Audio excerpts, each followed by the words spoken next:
It's hysterical talking with famous people.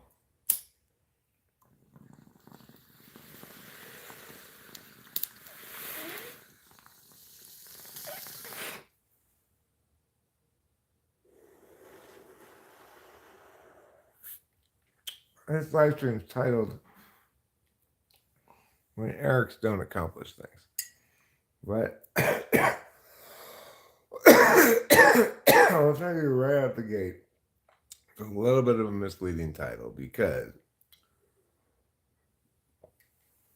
I actually accomplished a big thing, which was this lady hired me a typer. I said, "What day and time do you want?" And then I just stopped looking at my email for like a week.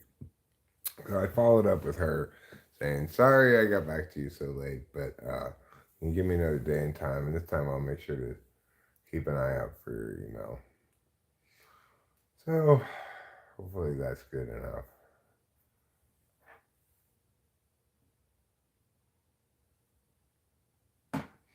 Sort of implies, but doesn't state directly, that I somehow didn't see her email, even though it's not really true. Well, I didn't see it, but I wasn't looking for it at all. I don't like TikTok. I don't do TikTok. I just do YouTube. After all, at my buddy, you're here on YouTube.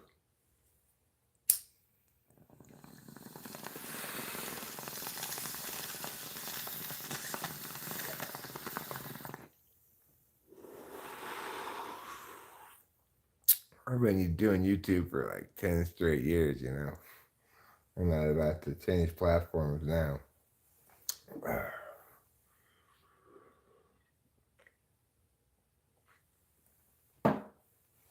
I am impressed by your capacity for omnipresence. Since normally a single entity can only attend to one matter at a time, multitasking being a big lie, really. Unless you're delegating a task to, say, a computer, then it's conceivable. But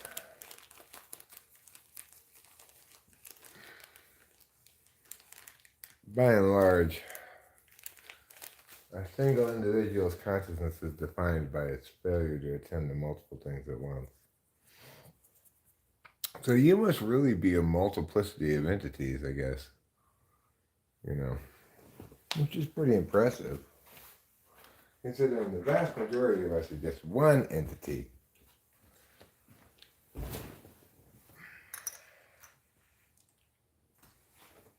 One entity. There's got to be a twist. Watch out for anybody with an exceedingly supple wrist. I am not sleeping. Do I enjoy smoking? Sometimes. Maybe usually. Depends what I'm smoking. You've been in rehab for your Adderall addiction for the last 8 months?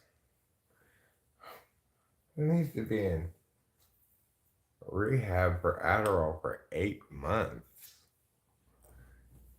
Well, I'll tell you what. I will help you with your Adderall addiction right now. I'm going to help you with it.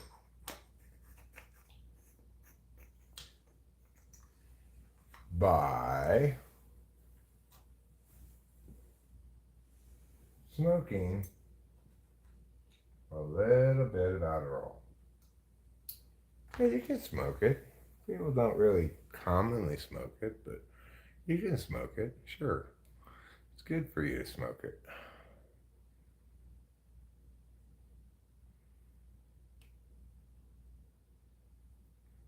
I'm a big believer in Adderall at my body. I don't believe for myself anyway I can actually get addicted to Adderall. It's not like it's got any kind of physical addiction. You do get into it, you know. But the ridiculous thing about an Adderall addiction is it's got a built-in limiter on it. You got to wait for the prescription to come due again, you know? Insane. Even crazy lady. What was that lady's name who was always getting into trouble? Played one of the characters, Lindsay Lohan.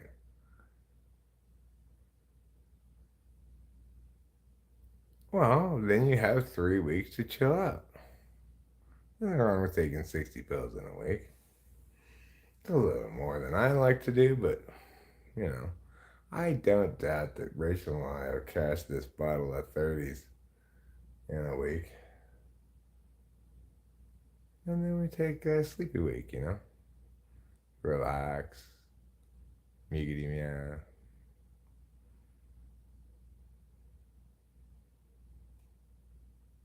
I mean, look, when I was getting 60/15s and I was just left to my own devices, it was just me taking it. Still would only last me 2 weeks. Well, I mean, the nice thing about 3 sleepy weeks is you have one hard sleepy week and then you got 2 weeks of normal. Well, that's the nice thing about prescription drugs here around is you can't get more until the end of the month. So, there's nothing wrong with using your bottle of, well, I'm taking 30 IRs. But the thing is, now granted, I only get 30 30s, but sure, 60 30s in a week is, you know, that's just you going hard. You want to be full blast thwacked. And there's nothing wrong with that. And then when your thwack wears off, you crash hard for a week and then you get normal for a couple of weeks. By the time that's up, you're ready to do it again. There's nothing wrong with that. Addicted. You just like speed.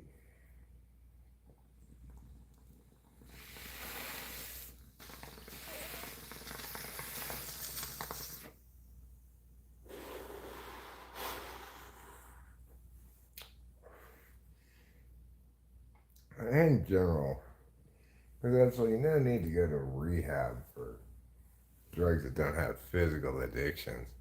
I can see going to rehab if you're addicted to heroin or something. But man, I was a drunk for many years, and even so, when I quit drinking, I just went to AA and go to rehab.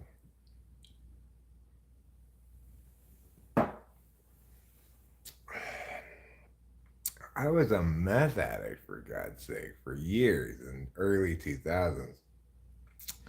Again, when I quit, I just quit it. I didn't go to rehab. Not like I'm having withdrawal symptoms. You're just tired.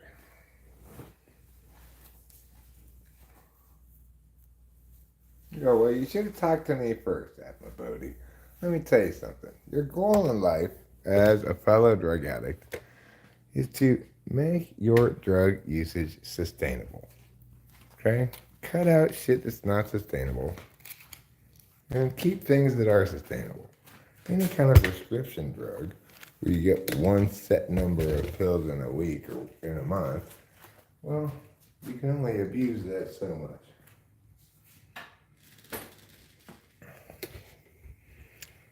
I mean, I abused methamphetamine way harder than I ever abused Adderall for a way longer time.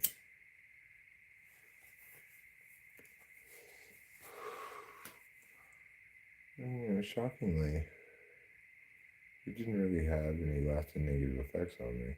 Although the recovery from that multi-year stretch of being on meth was months long.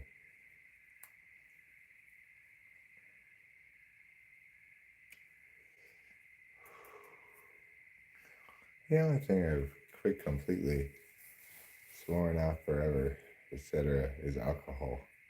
I quit drinking 10 years ago, almost. Coming up on 10 years. December 26th, it'll be 10 years. Because that wasn't sustainable for me. I couldn't handle it at all. It caused me to be out of control and make mistakes and incur harms. Although, despite my decades of drinking way too heavily, I still was what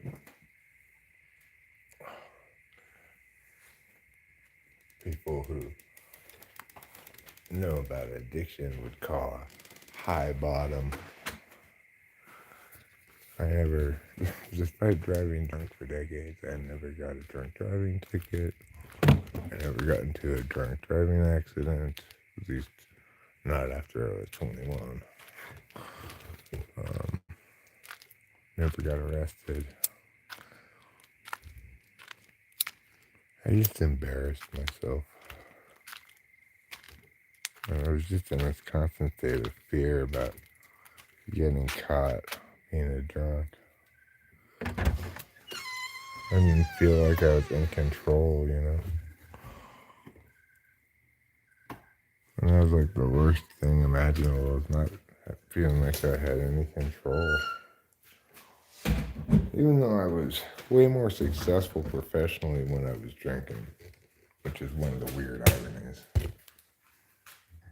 And also, my marriage was more successful when I was drinking too.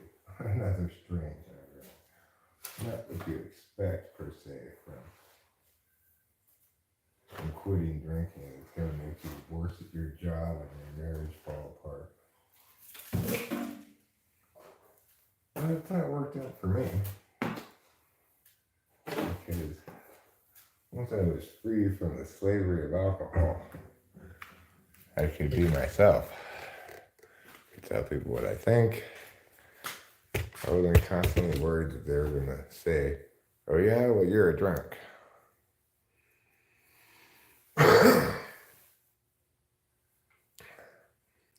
Anyway, the Eric way of drugs is the best way of drugs. It has on and off periods, you know? And sometimes maybe even I feel like, hey, look at me. I'm on drugs.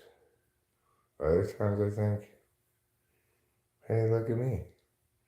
I'm not on drugs. Like lately, I've been live streaming a lot without having any drugs. Just weed, you know. Just smoking weed. It's really hardly qualified as any kind of a drug at all. Any more than cigarettes do, you know.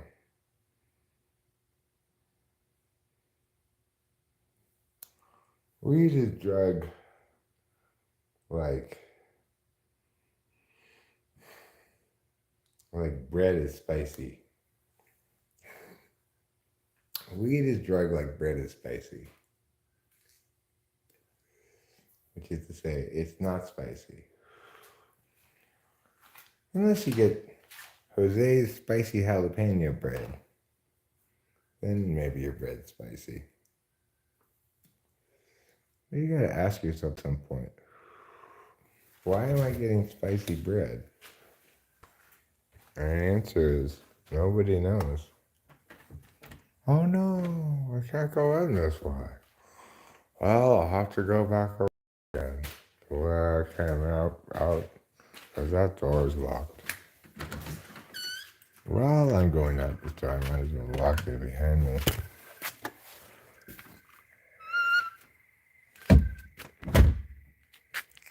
So, you know, locking myself out of the house is something I periodically do, but not all the way. It's just like I try to go in the wrong route that there's no way for me to get in that route. And then I think, oh, Eric, you should have remembered. That door is not unlocked, it's not open. But instead you didn't remember.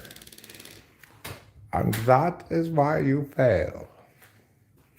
Let's see what the chatter says. If I had my glasses with me, I would have been able to read this whole time.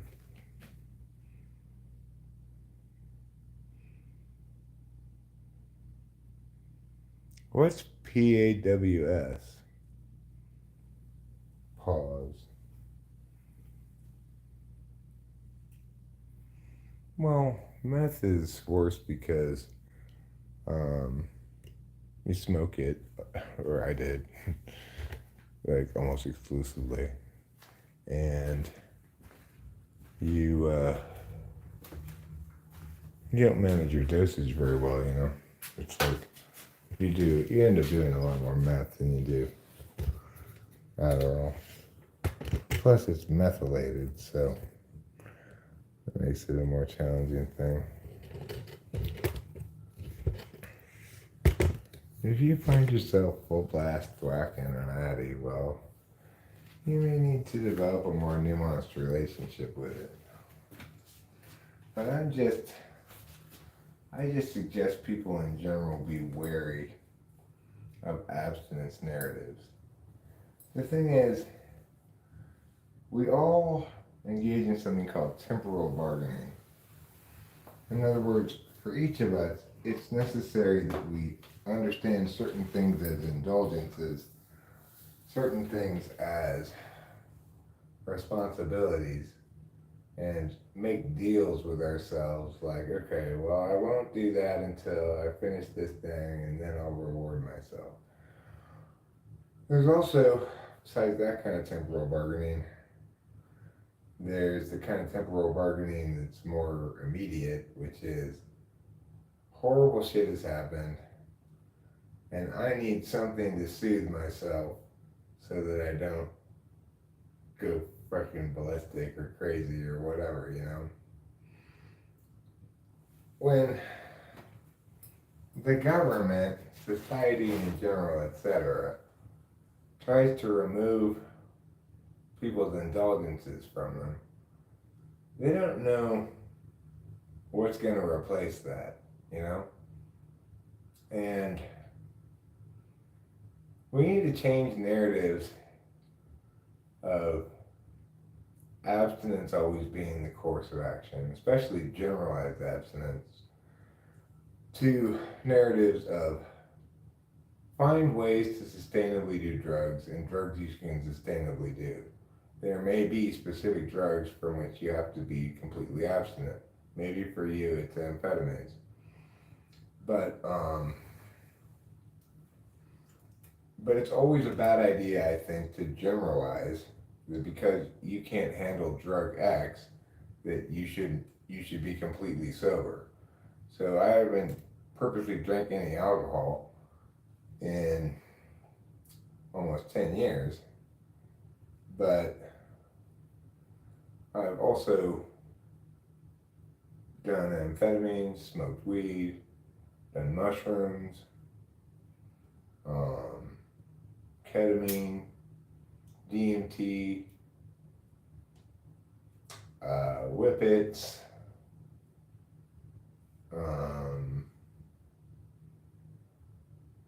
a little bit of acid. It didn't really do much. What I think was Dexedrine. In the last 10 years, I've done meth. Just like, you know, I didn't get back into it, you know. That was a while back now, anyway. That was quite some time back, but not quite 10 years.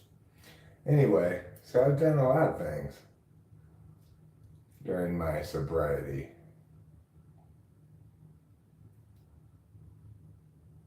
And of course, I smoked weed the whole time.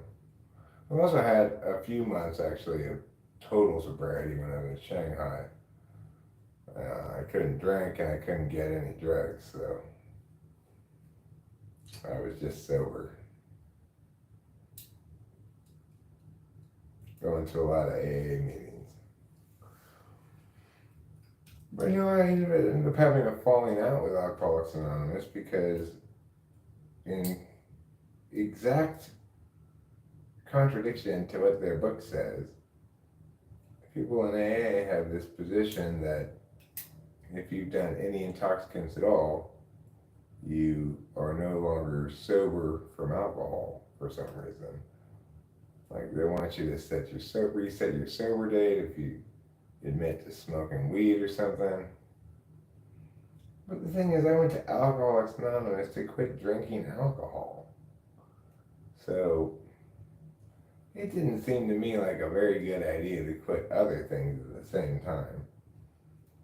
And I wasn't sure I wanted to quit those things at all. And I just kind of ignored the cognitive dissonance for as long as I could. But I don't regret doing drugs during this 10 years at all. I'm quite confident that the reason I've been able to go this long without any alcohol is because I have alternative things to do. And I think that brings us back to this topic of temporal bargaining / firefighters. You know, when things are dark, if I were completely sober, if I had falsely equated all drugs and alcohol as the same phenomenon of addiction, well, then there would have been a moment at some point where I broke and I would have gone to my number one choice, alcohol. After all, if all addictions invariably lead back to alcohol, why not just start there? So I had to overcome some lies people were telling me in Alcoholics Anonymous. But the good thing is, the big book itself of Alcoholics Anonymous did not agree with them.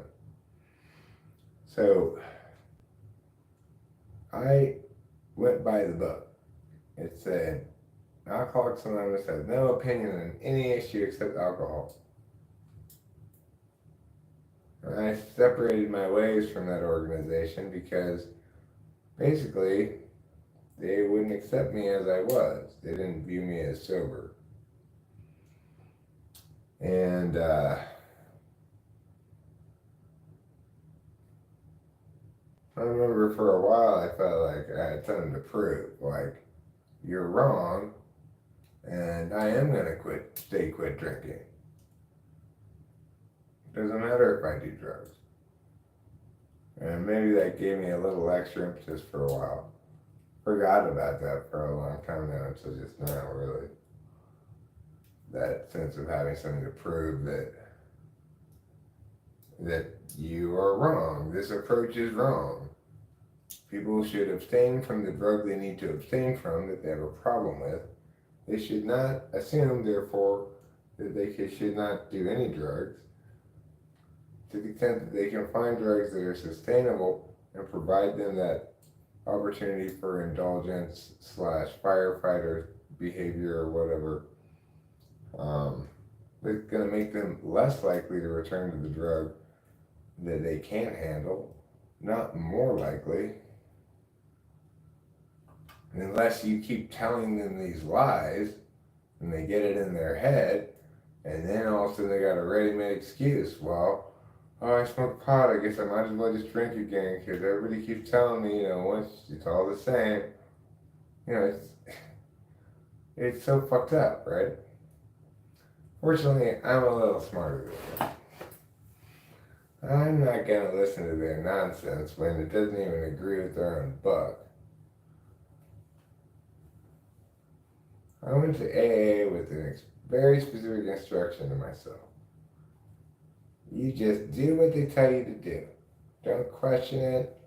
Don't argue with it. Just do what they tell you to do. And I did. Everything they told me to do about alcohol. And after about 3 or 4 steps of it, doing the steps and stuff, but implementing a lot of praying, a lot of AA meetings, well, at a certain point I realized, I've truly and genuinely made a firm decision about this. There's no going back. I've come to terms with the fact that I will never drink alcohol again. I don't have any back doors open. Any thoughts of, well, maybe someday, nothing like that. I've come to terms with the fact that I quit it forever, and I sort of mourned it and just fully accepted that I could never have it again. At that point, you don't even think about it anymore, and you don't worry about it. You don't have to go to any meetings. But it can take a long time to get to that spot where you unreservedly say, okay, I've gotten through the part where, it requires stick-to-itiveness beyond that which I've heretofore been capable. It requires stick-to-itiveness even when there's no one watching me and I'm accountable only to myself and meow, meow, meow, meow. Once you get past that part, you reach a moment where it's just a matter of, are you making a firm decision? If so, and you're totally serious about it, then go through the emotional processing necessary to say goodbye to something that you've fetishized for 20 years, 30 years, Well, not 30. Since I quit when I was 42, that means I would have started drinking at 12. I didn't really start drinking until, not on the regular, until I was in high school, like 15 maybe. I started smoking weed before I started drinking, although I had my first drink before I had my first weed. And I remember as a ninth grader internalizing a lot of the anti-drug stuff, feeling really guilty when I smoked weed, and then quitting for basically most of high school and drinking instead.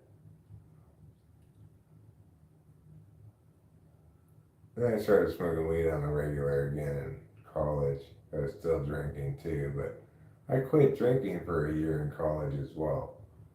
It was obvious enough early on that I could not handle my alcohol.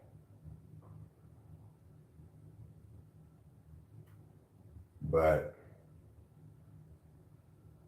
despite a few attempts here and there throughout the ensuing years to quit, none of them stuck because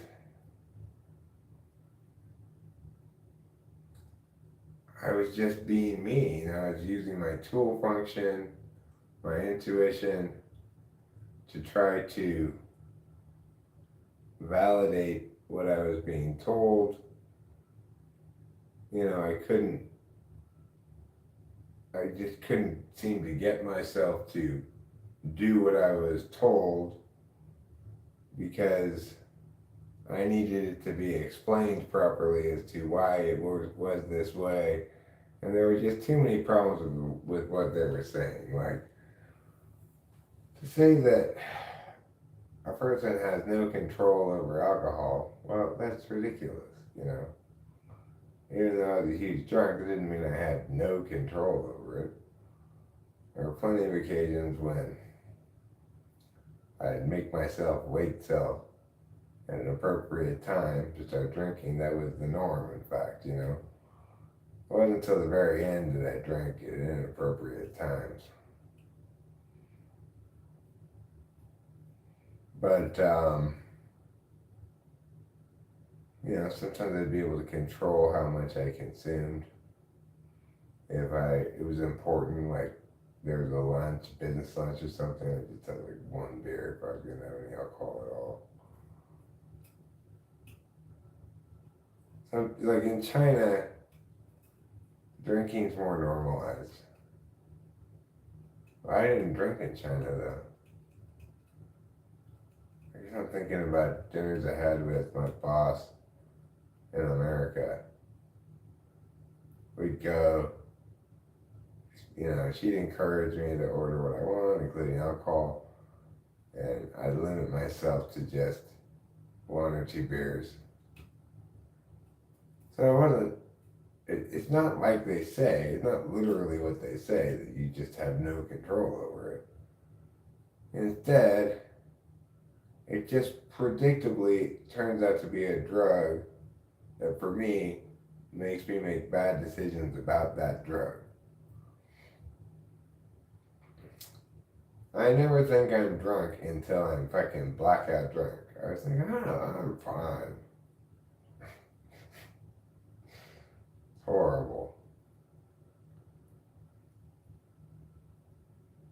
And of course, I can't think of any drug that is as physically taxing on a person as alcohol. When you're a drunk like I was, every morning is hell. You're just dry heaving. You're hating yourself. Taking Tylenols, whatever, wishing you were dead. Having to get up to go to work.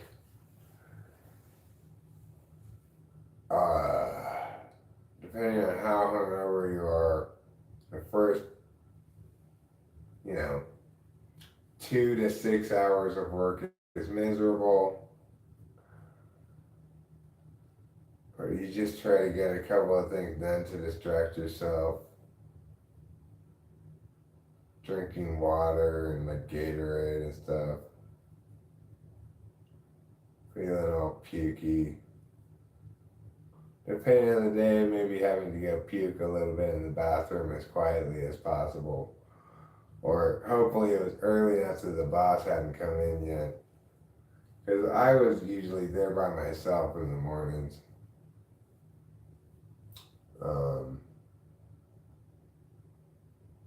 In those instances, I didn't have to be so quiet about puking.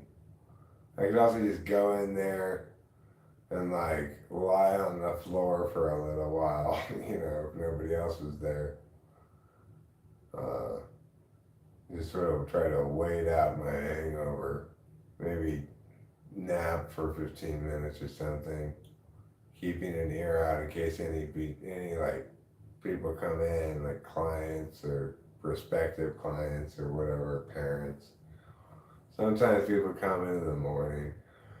Usually, though, I guess, at some point after I came in, Anne came in. She was like the secretary helper lady for the boss. So, the boss came in the afternoon, but then she stayed super late. Anyhow, I got there early.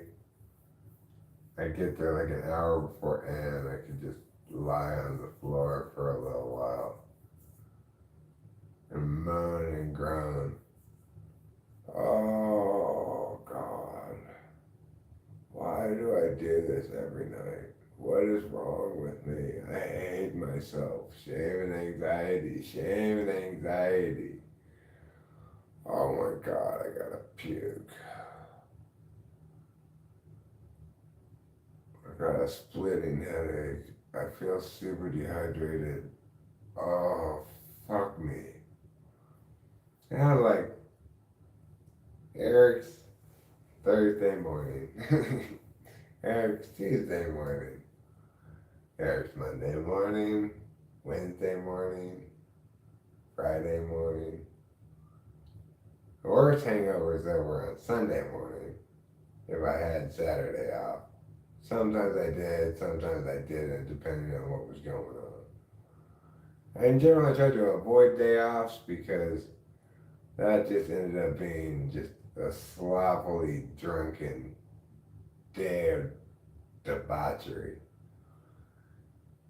And but when I did have a day off, boy, the morning after the day off, those were the worst hangovers of all. I can't believe how much of that bottle of tequila I drank yesterday. I thought this should last a week. I practically cashed it because I got up at 6 a.m. I drank until I fell asleep at the beginning of the first football game that I wanted to watch. I took a 3 hour nap. I woke up, I felt shitty and hungover, so I started drinking tequila again. Then I got in a fight with Candace, and then I drank more tequila after the evening game just to help me go to sleep. And wow, I felt quite a dent in that fifth. I would, I don't think I could finish a fifth in a day. I wasn't like some of the alcoholics you hear in Alcoholics Anonymous talking about their drinking, how much alcohol they consume. I never consumed that much alcohol. I was always kind of a lightweight, you know. I'd get a half a pint of whiskey and, you know, a couple of 16-ounce Guinness stouts, and that would lay me out pretty good. Because of my lightweightedness, despite my being a drunk, it was actually sustainable until I got on Adderall. Adderall and alcoholism were a bad mixture. But, you know, I quit the alcohol, not the Adderall. And I certainly don't regret that choice.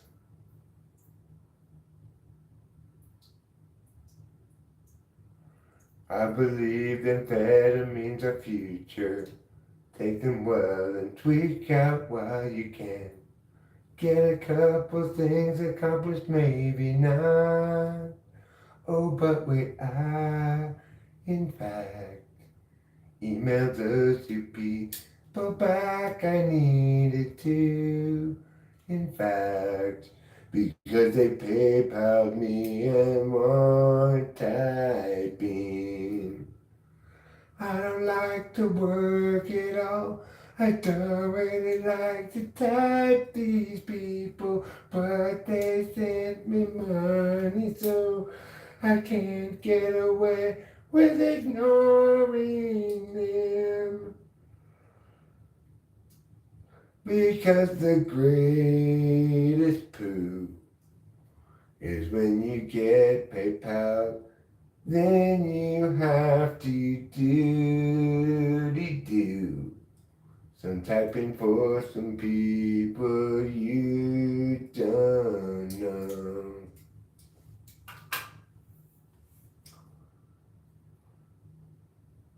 Bruce Springsteen, his verse of "We Are the World," immortalized in the anime Odd Taxi.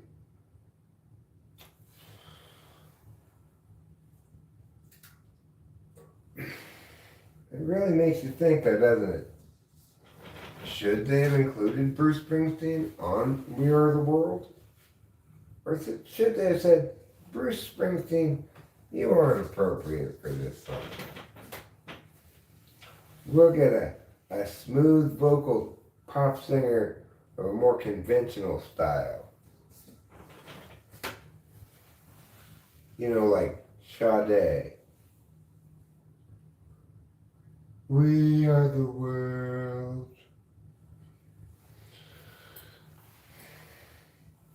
Coast to coast, we are the world. That's how Sade sings it.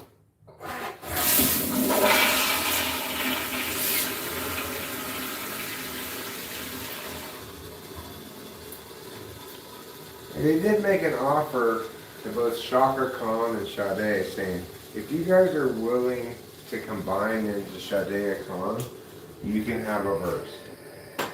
But neither Shaka Khan nor Sade was willing to do that. And that's how Bruce Springsteen got the gig. True story.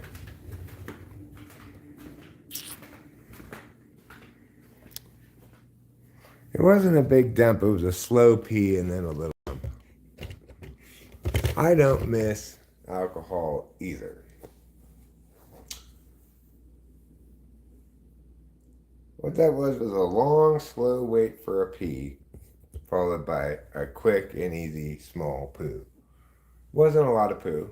It was, you could fill you'd probably fill a large medicine bottle with the amount of poo I pooed out, which is not a huge one either. I'm talking about like a little bigger than this. Probably could have held all the poo I pooed out. So,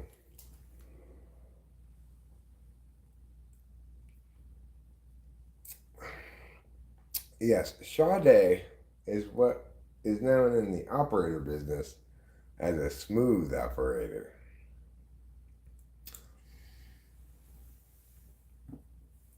And the reason she's known as that is because all of her operations are executed so smoothly. Like, I was worried that parking might be a problem at the Sade concert. No, everything operated so smoothly. That's what you can expect from a Sade concert, because that's how Sade self-identifies as a smooth operator. And it would just be too socially risky for her to operate unsmoothly accordingly. Lest people say, "You're no smooth operator." Sydney Morrison, hi. It is so good to see you. Sydney Morrison is the son of Jim Morrison in Sydney, Australia. He's got the best of both worlds. He's got Sydney, Australia's no nonsense attitude, and he's got Jim Morrison's popularity despite not deserving it. So that's good, you know. Might be better to have the popularity because you deserve it, but popularity that you don't deserve is better than unpopularity, regardless of deservingness. Tracy Chapman is a woman, okay? She drives a fast car. And, you know, you gotta respect that. Get out of her way. She'll run you over if you're not careful. The wood frog can hold its pee up to 8 months. I was thinking about maybe making myself a wood thong. Wood bun huggers would be better, a little more difficult. I could use my wood carving tools that I have, and I could make myself the equivalent of a coconut bra, but for my crotchal waist region, out of wood, out of the smoothest, highest quality wood. That way, when I went places, people would say, "It smells like cedar in here." I'd make it out of cedar, you know. You subscribed already? Are you sure you're not jumping the gun there, Sydney Morrison? I mean, I should warn you right now, it's very hit and miss around here.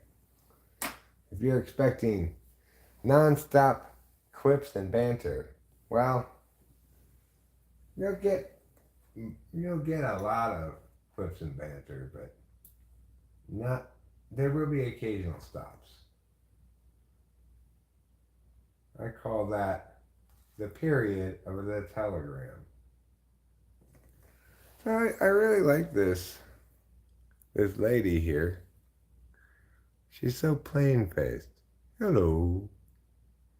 I'm just here to assist in the smoking.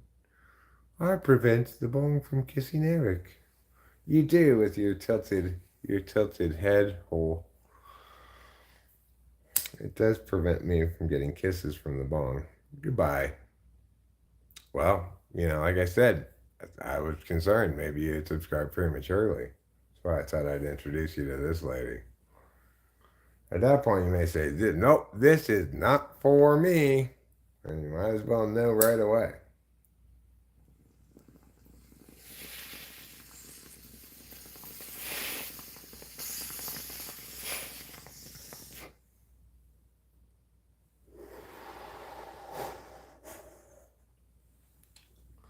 So that's why I'm glad that you got to see a full array of possibilities, the sort of things that sometimes happen here in talking with Finnish people.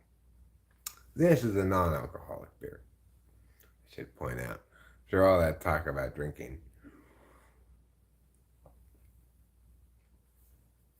I like non alcoholic beer. It tastes so much like real beer, it's crazy.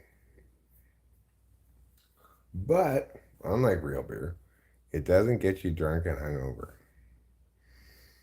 And that's the most wonderful thing about it of all.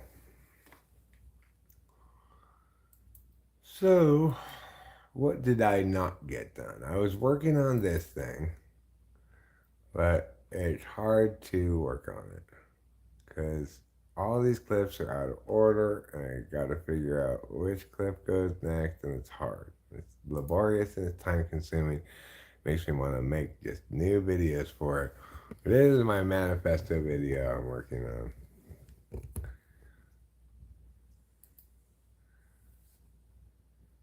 None of us individually wants to be reduced to a member of a group that somebody else defines and then have those people expect us to adhere to their definitions of that group.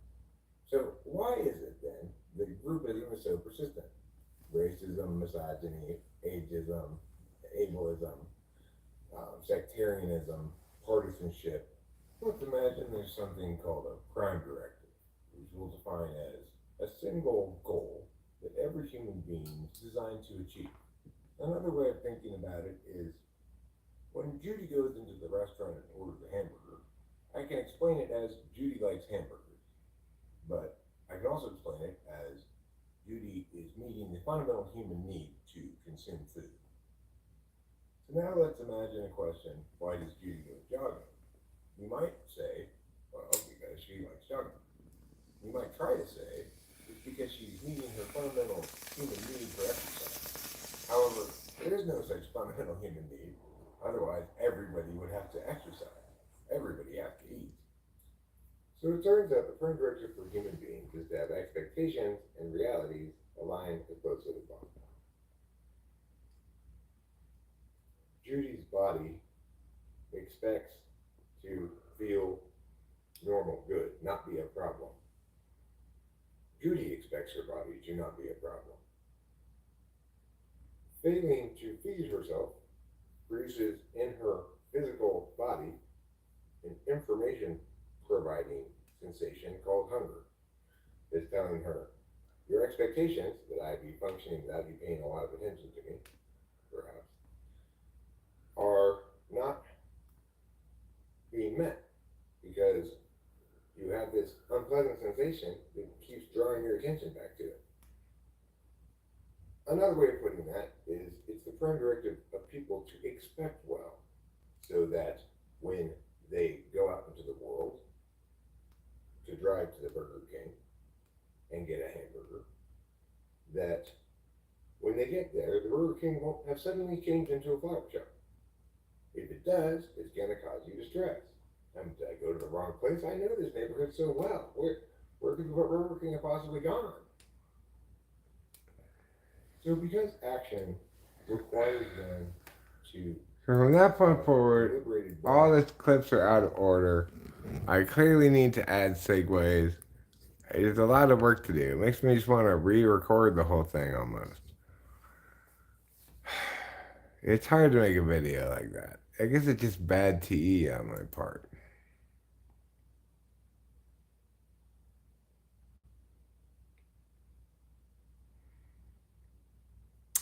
So,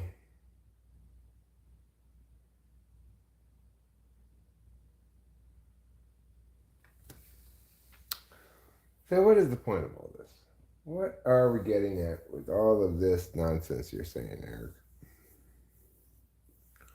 Well, I want to do a manifesto video, but piecing it together like that doesn't seem to be working very well.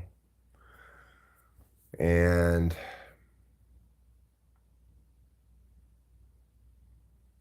yet, I've got some pieces that seem to be working together well. Like, I can tell I can get there eventually, but I need to cut a bunch of stuff. I need to edit stuff down. I need to make it more lean. I need to make it more clear. I need to put bullet pointed kind of mapping things, etc. No, I don't need a manifesto song.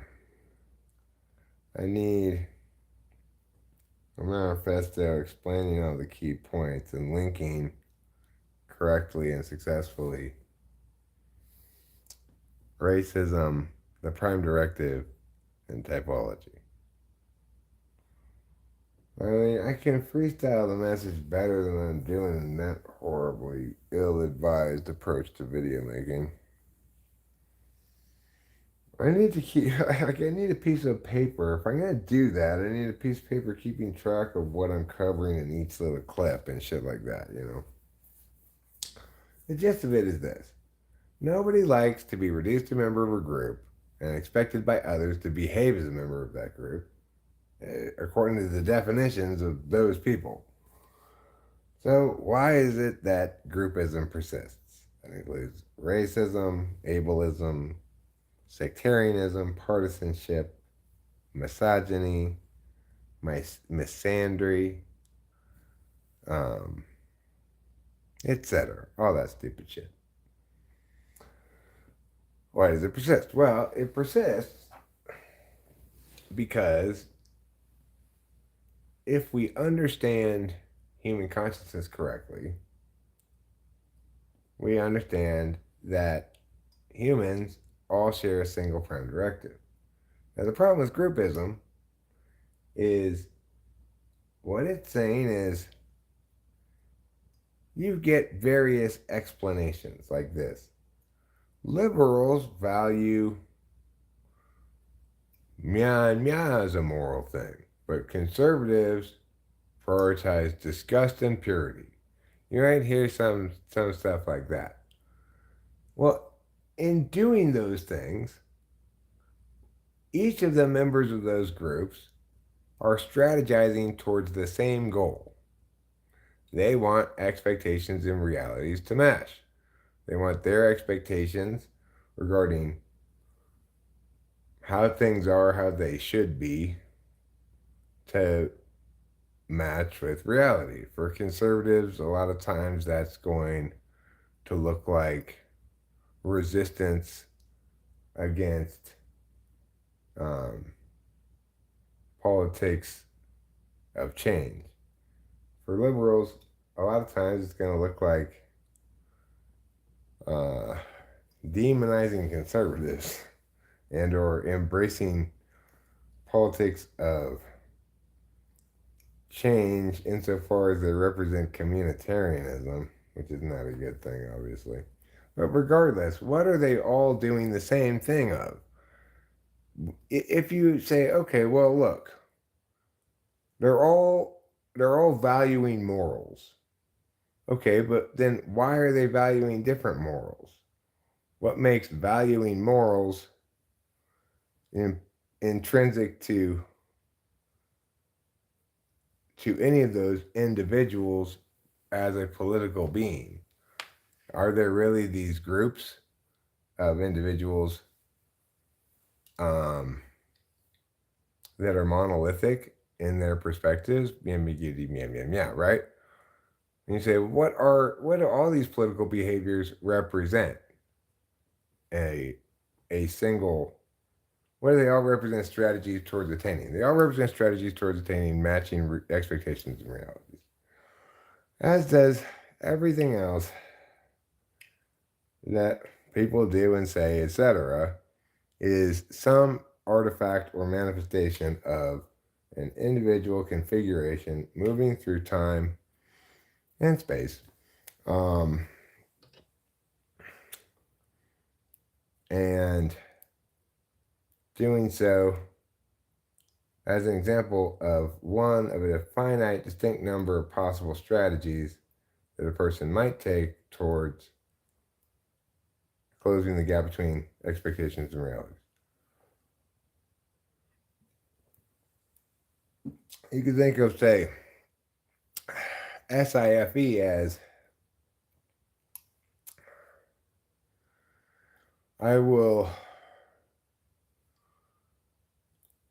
never not learn from my experience lessons about being graceful, and I will by default attempt to execute those lessons consistently. And in doing so, I will minimize the gap between expectations and realities, and I will define where my expectations are by and large um, accordingly. So you can look at NIFE, Rachel, one time getting attacked by somebody as an argument was ensuing. And she was like, "What did I do? What did I say? I purposely kept my mouth shut so that I would not get involved in this." She was surprised that her FE didn't work. Her fundamental strategy to intuit that this was a risky conversation going on and to intuit FE that the best choice was to remain silent, not say a peep so that she drew nobody's attention. To have nevertheless drawn somebody's attention was very distressing to her. It was distressing to her because her strategy towards closing the gap between map and reality didn't work in that instance. Just as it's very distressing to her when I mention how she picked Janet Ho, this horrible realtor that we had at first. Because what was she doing? She was intuiting from the data, namely a fridge full of refrigerator magnets with Janet Ho's name on it, that my dad must have strongly approved of Janet Ho, and that she would be a good person to call, that it would sort of be following my dad's wishes. But really, my dad just liked refrigerator calendars. And so whenever he got one in the mail, he put it on the refrigerator. And that lady happened to send him a lot of refrigerator calendars in the mail, and he didn't like to take away the refrigerator calendars after the year was over. So that's why the refrigerator calendars with Janet Ho's face were all over it. She's the one who sent us refrigerator calendars. My dad had no opinion about her at all. So Rachel has expressed distress on multiple occasions about that. And I say things like, "Don't worry about it. It all worked out fine in the end. That's how we got to Dean, etc." But of course, the reason she's distressed is not because it caused problems ultimately, or that uh, we ended up regretting it, like it caused harms, but instead because it reminds her of an instance where her strategy failed completely to close the gap between expectations and realities.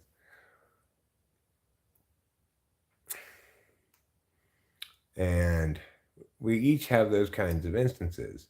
So, like, when I'm talking to somebody who's TI polar, maybe SE dumb, and they're just playing that game where they say something challenging as though they're trying to engage intellectually, I point out why it's wrong. They just move on to something totally different, ignoring the fact that their point just got negated. That shit, right? That's gonna make me mad because it's my strategy to closing the gap between expectations and realities is going to be counterfeit by their engaging in language for a totally different and often contradictory or contra-directional purpose. Hello, Tuca. You've got a gray square and a check that makes you a rectangle, I guess, because it's actually a gray rectangle. Your name is Tuca. You live on the second floor? Tucker. Fundamentals, as in Bush Tucker. Bush tucker. So, is a bush tucker somebody who tucks bushes?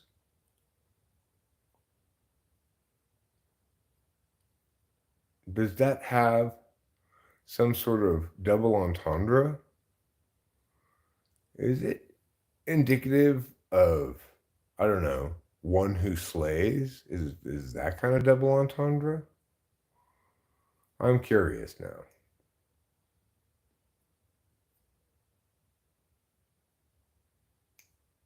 Tucker, Bush Tucker. Winston's mom's no Aussie. She's a real goddamn American. I guess I should say God blessed. I should see C.S. Joseph's latest live stream where a guy outs Chase for being a creep. Tucker, not Tuca. Tucka. Bush Tucker.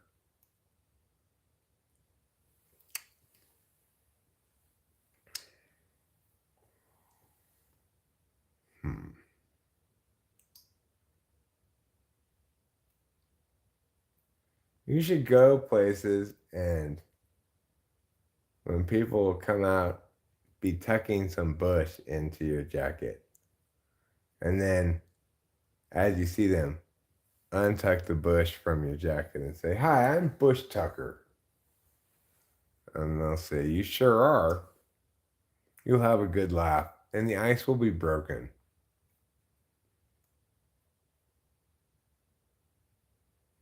She went to visit your channel. Anytime you go into a live stream, I could go to the three dots over here. I could click it, and it gives me the option, go to channel. Tuca. I'm a singer-songwriter. I'm an artist-songwriter for my own solo work and my band Fundamentals.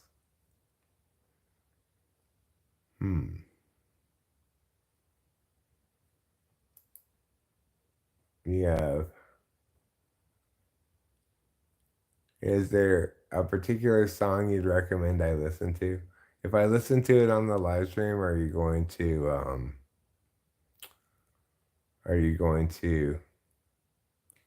copyright me?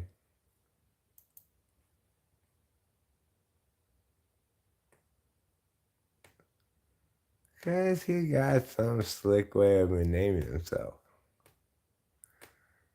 So anyway, if I listen to it, are you going to copyright me or what? Which one should I listen to? You recommend one to me. These are your songs. You know which one's the best and which one's the worst. So tell me, song I should listen to. The one that I want to hear now. My ex label may or may not. Oh. Oh. Well, then in that case, I can't listen to it right now. But I will listen to it after I get off the live stream, okay? Because I don't like to take the risk of getting copyrighted at all. But I will do that. I will listen to that one later, okay? I'm going to open it in a new tab, but not select that tab right now until later.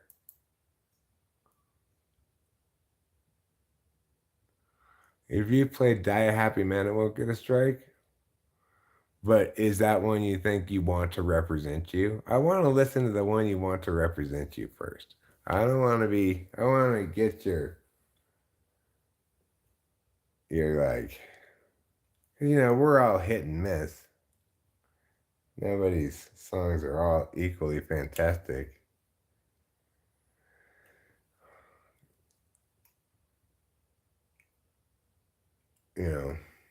Like if I were going to play a song for you right now, I would play what I think is probably my best song, at least that I can play well for sure.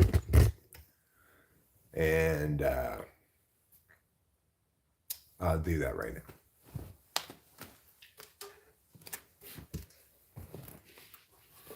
Even though there might be other songs that have other advantages.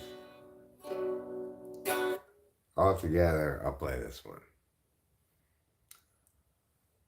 It's a very cloudy day in Los Angeles, and today we run out of time. Struggles past, troubles still to come. The day is nearly done. Will someone buy us some more time?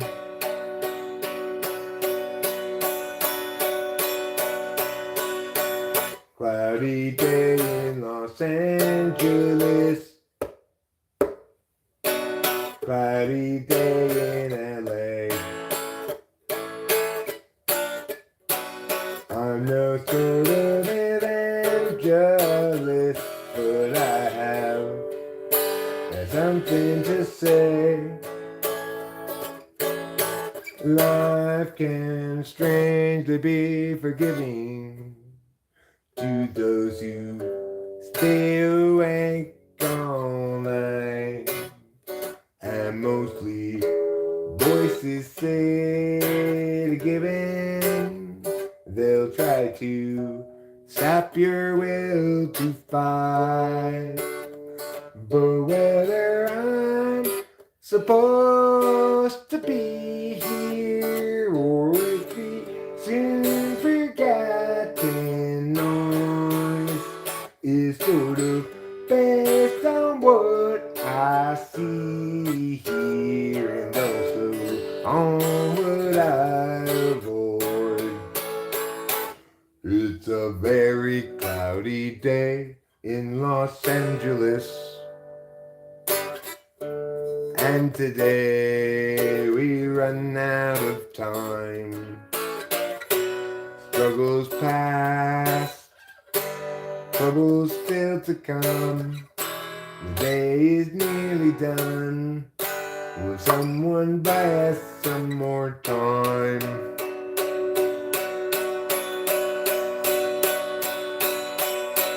Cloudy day in Los Angeles, cloudy day in LA. I'm no sort of evangelist, but I have something to say, something to say.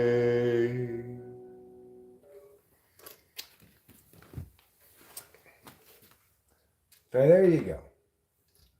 There's a song of me playing the guitar.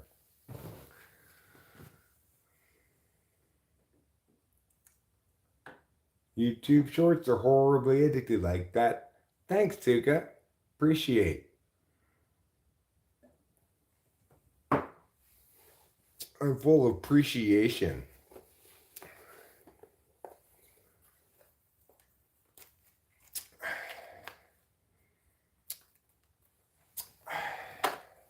It's good to appreciate when people say nice things, you know. Maybe they're just being polite, but maybe they're not.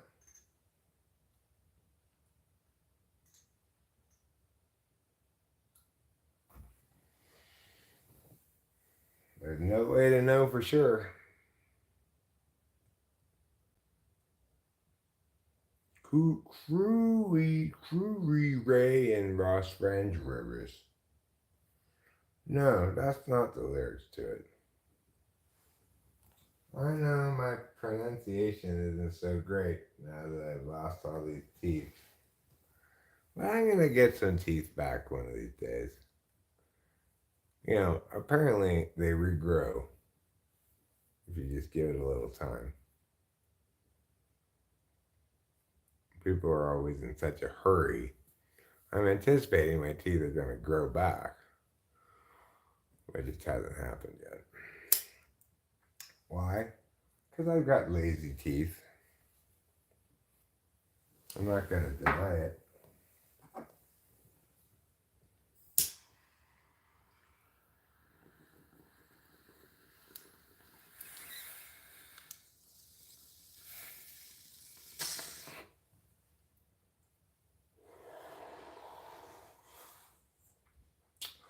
Lazy Keith has lazy teeth, but at least he doesn't bite on the coral reef. Reef doesn't rhyme with Keith and teeth. Okay, fine.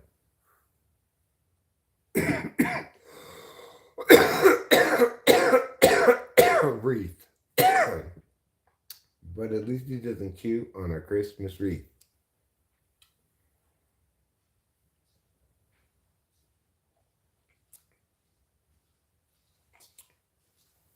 Okay.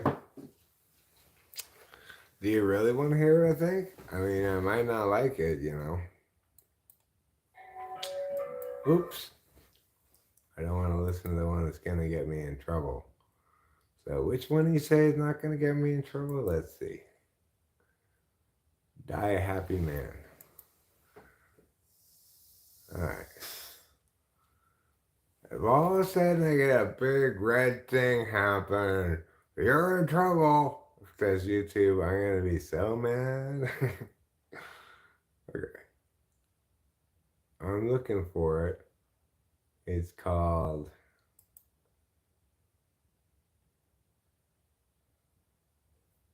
Die a Happy Man.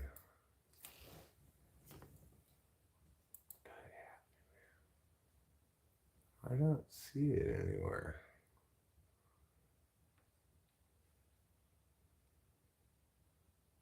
Oldest? I'll search your channel for it.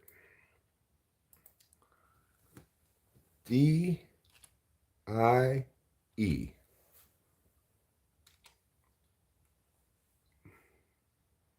There it is. Die a Happy Man featuring Jane Terrell.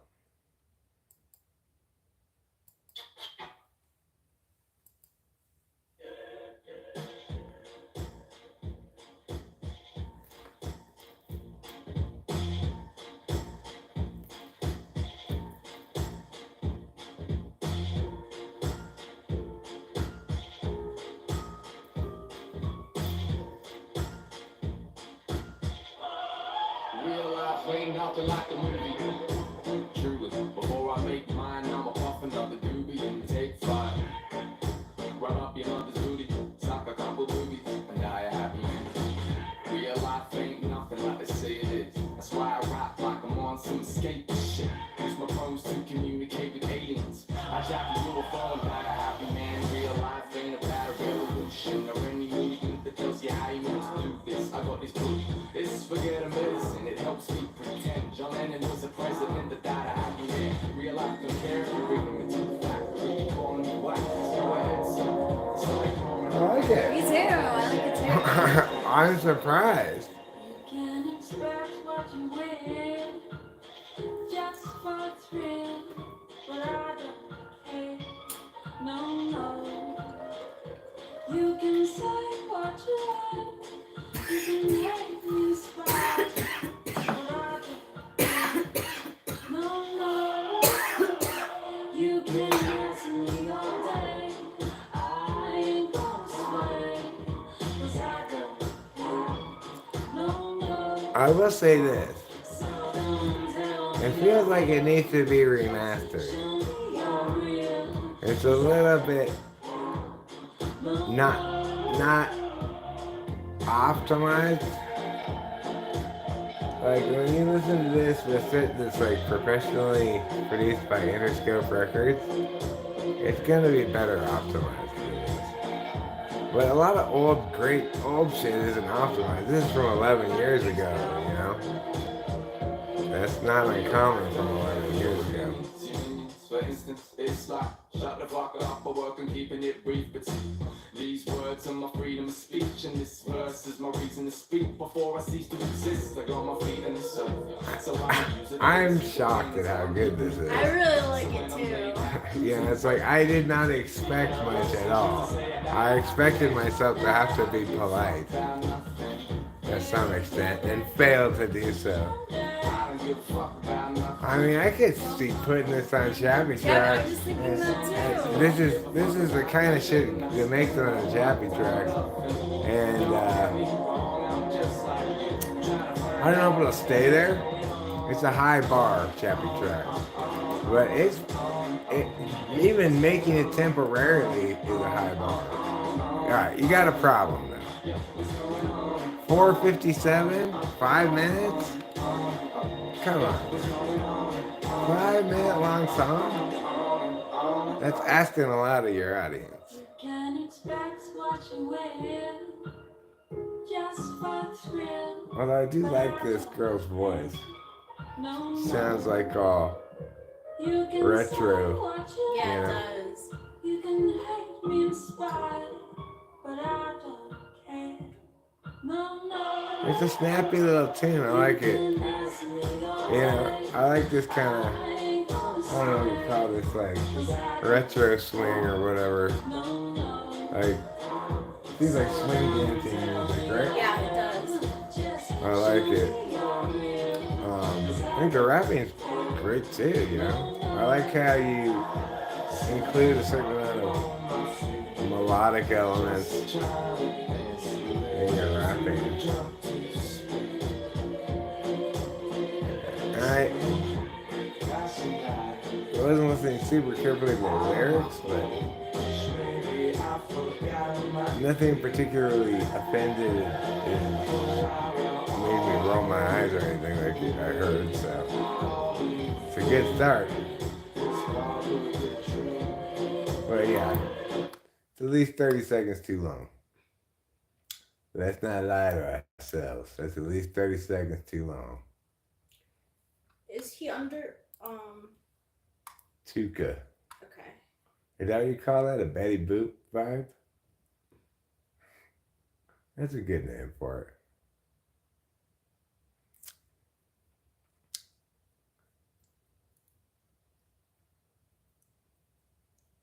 Yeah, well. Wow, really? Do you know about my music?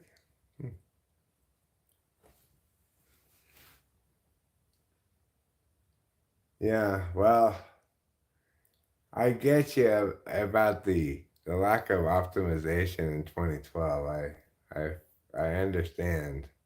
It was like songs by very famous bands that were put up on YouTube back then, and you can't even put them on your playlist because they haven't been remastered and they need to be. You know, yours just seems like it needs to be optimized more than remastered. Yeah, a lot of things have changed in 10 years, huh? Oh, you're signed, huh? Congratulations. Congratulations. That's great.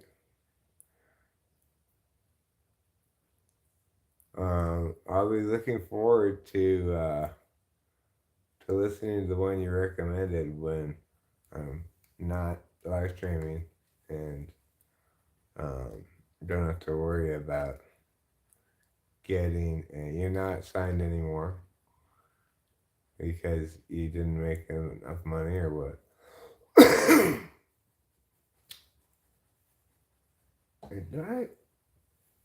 Why is my finger here like wet? It's like it got caught in a blister on or something. Maybe. I was playing a lot of bass earlier. Oh, yeah. Yeah, it seems like I did get a little bit blistered. I was playing bass and I was making this whole song. Anyway, you know, to make anything good, you gotta spend a certain amount of time just fucking around.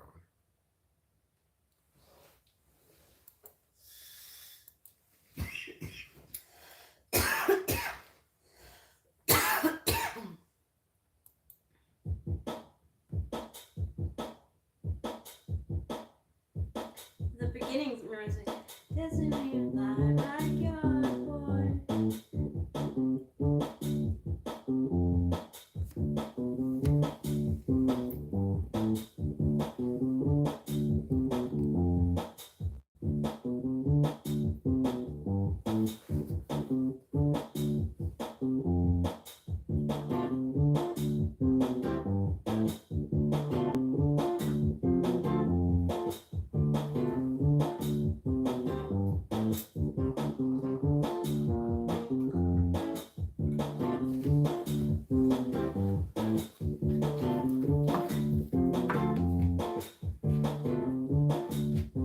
could rap over this beat.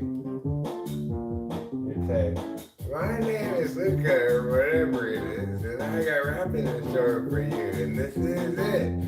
Isn't it great? You can hear what I say, and it's a rapping kind of style that wins the day everyone. Hey, listen to me go, it's fun. Wouldn't you like to join in this activity, son? Sure you would. Rapping's fun. It's easy, even for a very old man like me. I'm 53, minus 1, because I'm actually 52, which is younger than 53 by a year, and that's why I have no fear, and that's why, my dear, I want to tell you. You could rap over this if you wanted to. It's a pretty good beat for rapping over, Sue. Although Sue is a really harsh critic about beats that you can rap to. Sue is a lady who says, my name is Susan. Don't call me Sue, that's kind of like a bruising. Bruising my ontology by not agreeing with me about my name that I want to choose. See, my name is Susan. Please don't call me Sue.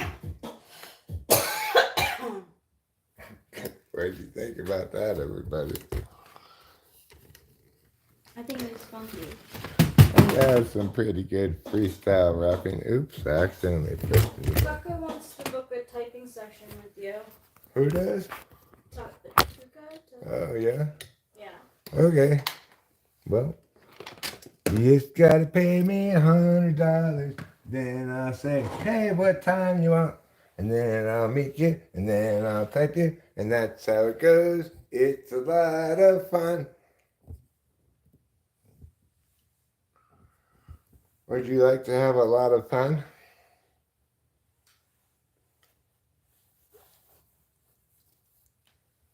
That was pretty slick freestyling over that for the first time ever.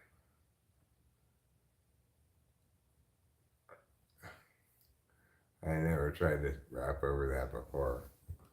I just finished making the beat part, you know. I wasn't sure what I was going to do with it, but I still don't think I'm going to rap over it. I'll probably just sing a song over it. Cool. Cool, Tuka. I'm looking forward to typing you. Seem like an interesting fellow. I mean, if your music impressed me, right there is a huge accomplishment. If your music didn't depress me, right there is a huge accomplishment. I am like the pickiest music snob in history. Yeah. I thought I was, but you are. I give things more of a chance. Or I'm more patient. Well, you understand that you can enjoy the good parts and wash your hair more during the bad parts. Mm-hmm. Rachel likes to listen to a variety of things in the shower.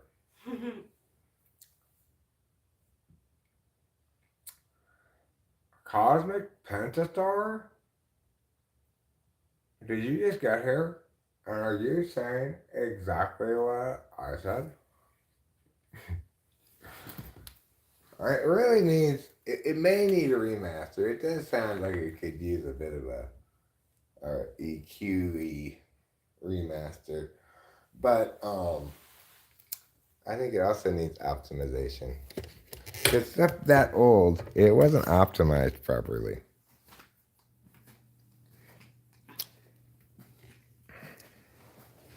So it just isn't as loud as other stuff, you know.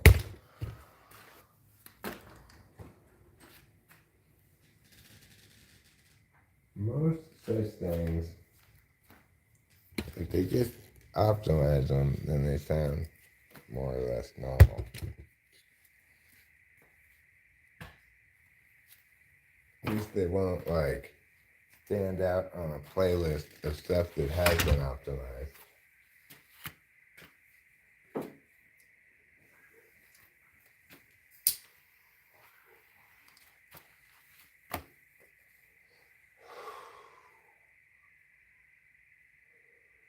It'll be interesting to type you, Chica. I'll listen to more of your music before I do too, because that'll be interesting to see if my expectations based on your media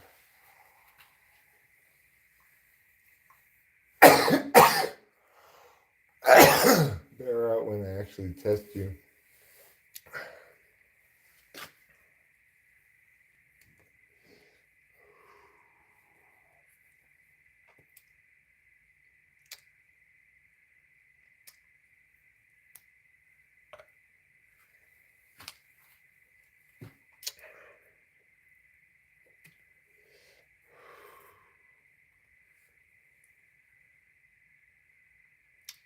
The problem I have with rapping is, by and large, it introduces too many words into the music.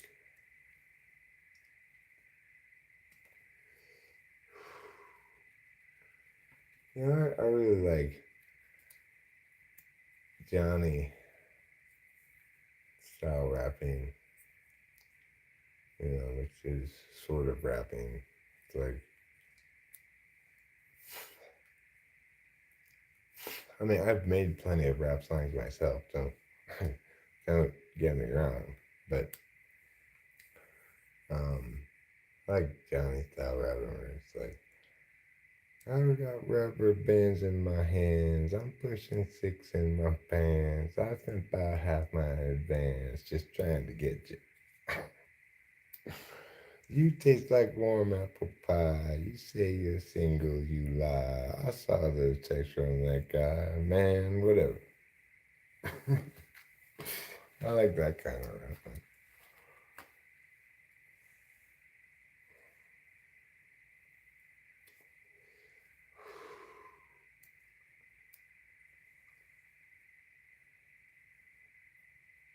Well, the thing is, of course, the number one thing is it just got to be a good track. There's some slamming tracks that are rapping heavy. Like, I've been listening to this Prof song, which is really derivative of a specific, a couple of specific Eminem songs, but the melody of it's not. And the way the whole thing comes together, it's a great track. I really enjoy it.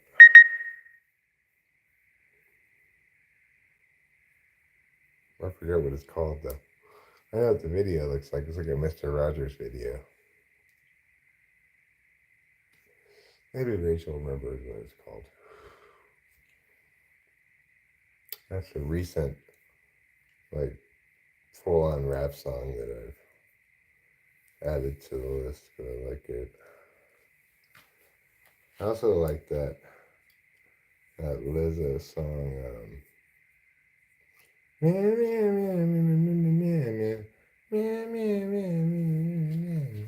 That's a good song. Other recent additions to the playlist. Well, here the song goes. And a goom goom goom goom goom. I don't know what that. I think it's called like goom goom goom maybe. It's this. Gold on my lips, gold on my hips. It's a really good song. And a relatively recent find for me, although an older song that needs to be optimized, is Walkie Talkie Man. I like that song a lot. What other recent additions have there been to the playlist? That Dumb song. Everybody's Dumb. I like that song. And when it was playing on like an iPhone commercial,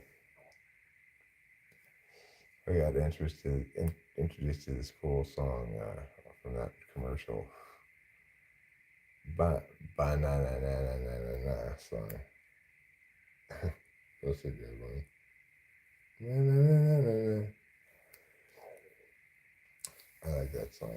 Banana Split it's called, I think. And another relatively new song.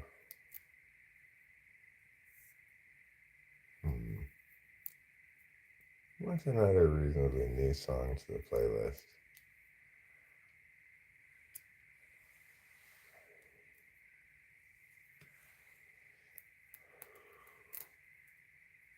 And for a little while, we let body rolls stay on the playlist, but they just couldn't stay there, you know? It's just too ridiculous. But watch out for my body rolls, watch out for my body rolls. High kicks, this is how we do it. That song's ridiculous.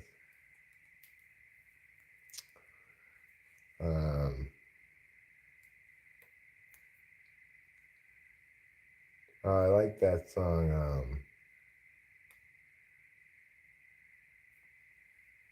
You're an Expert in a Dying Field by the Beths. That's a good one.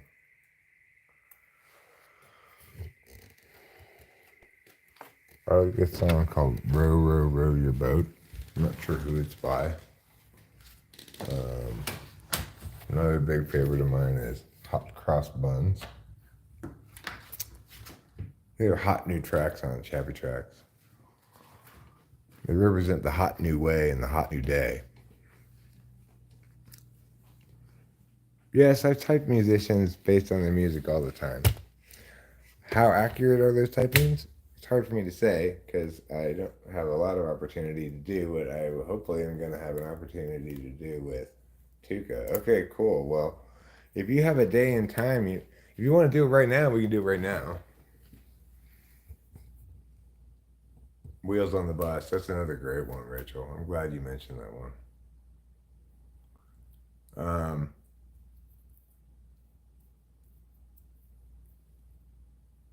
Or like at 3 a.m. or 2:45 if you want 15 minutes.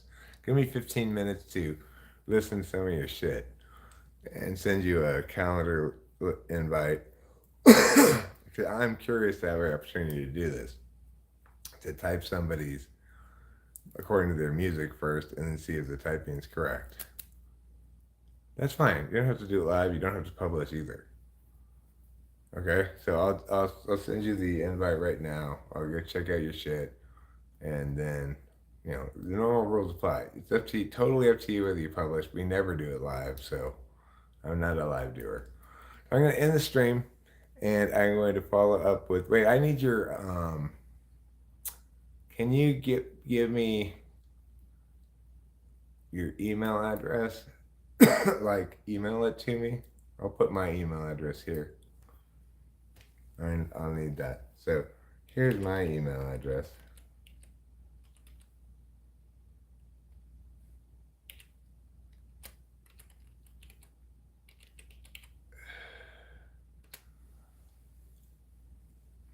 If you'll email me that,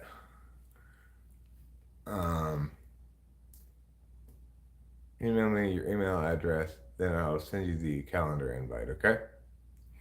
Goodbye. I love you all.